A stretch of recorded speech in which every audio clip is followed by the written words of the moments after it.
السلام علیکم ناظرین الرٹ نیوز کی سکرین سے ہم آپ کے ساتھ ایک تاریخی سیشن شیئر کرنے کا جو سلسلہ ہم نے شروع کر رکھا ہے، آج ہم اس میں آپ کو سلطان شہاب الدین غوری کی فتوحات کے بارے میں آگاہ کریں گے۔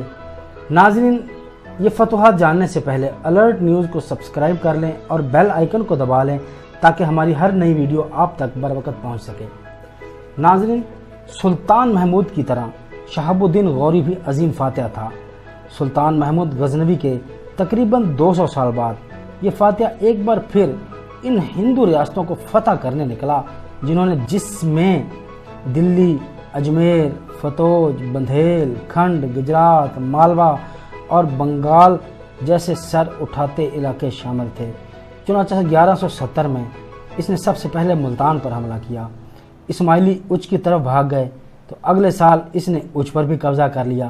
1178 میں اس نے گجرات پر پھر سے حملہ کیا لیکن ناکام رہا۔ واپسی پر اس نے 1182 میں سندھ اور دیبل کو فتح کیا۔ 1179 میں اس نے پشاور فتح کیا اور 1181 میں لاہور، 1184 میں سیالکوٹ پر قبضہ کرنے کے بعد اس نے پنجاب کا الحاق اپنی سلطنت کے ساتھ کر لیا۔ خسرو ملک جو قید سے چھوٹ چکا تھا، ایک بار پھر قسمت آزمائی کے لیے میدان میں آ گیا اور لاہور پر قبضہ کر لیا۔ چنانچہ 1186 میں سلطان غوری نے لاہور پر قبضہ کر کے غزوی عہد کا خاتمہ کر دیا۔ اس کے بعد سلطان کا زیادہ تر وقت راجپوتوں کے ساتھ جنگوں میں گزرا۔ چنانچہ ترائن کی 2 ہانسی بلند شہر دلی، کول اور فتوج کی جنگیں اہم ہیں۔ 1195 میں غوری نے ان شہروں پر قبضہ کر لیا۔ اس اثنا میں اس کے زیر نگرانی بختیار خلجی نے بہار اور بنگال 1199 میں اور قطب الدین ایبک نے دریائے سندھ اور کنگال کا تمام تر علاقہ جو وسیع علاقہ کہلاتا ہے وہ فتح کر لیا۔ ناظرین، اس سلسلہ میں سب سے جو مشہور جنگیں ہیں جو ہم آپ سے یہاں شیئر کرنے جا رہے ہیں وہ ترائن کی جنگیں ہیں۔ شہاب الدین غوری کا تصادم ناگزیر تھا۔ راجپوت راج پرتھوی راج والی اجمیر دلی کو اس نے کہلوا بھیجا کہ وہ غوری حکومت کو تسلیم کر لے اور کرنال اور تھانسیر کے علاقے واپس دے دے جن پر اس نے ناجائز قبضہ کر رکھا ہے، مگر پرتھوی راج جنگی تیاریوں میں مصروف رہا۔ چنانچہ سلطان کے لیے اس کے سوا کوئی چارہ نہ رہا کہ وہ راجپوتوں کے ساتھ لڑے اور اس سلسلہ میں ترائن کی ناظرین پہلی جنگ لڑی گئی جو کہ 1190 میں سلطان نے بھٹنڈا پر قبضہ کر لیا۔ وہاں سے غزنی واپس جا رہا تھا کہ اسے اطلاع ملی کہ راجہ پرتھوی راج نے دوبارہ بھٹنڈا پر قبضہ کر لیا ہے۔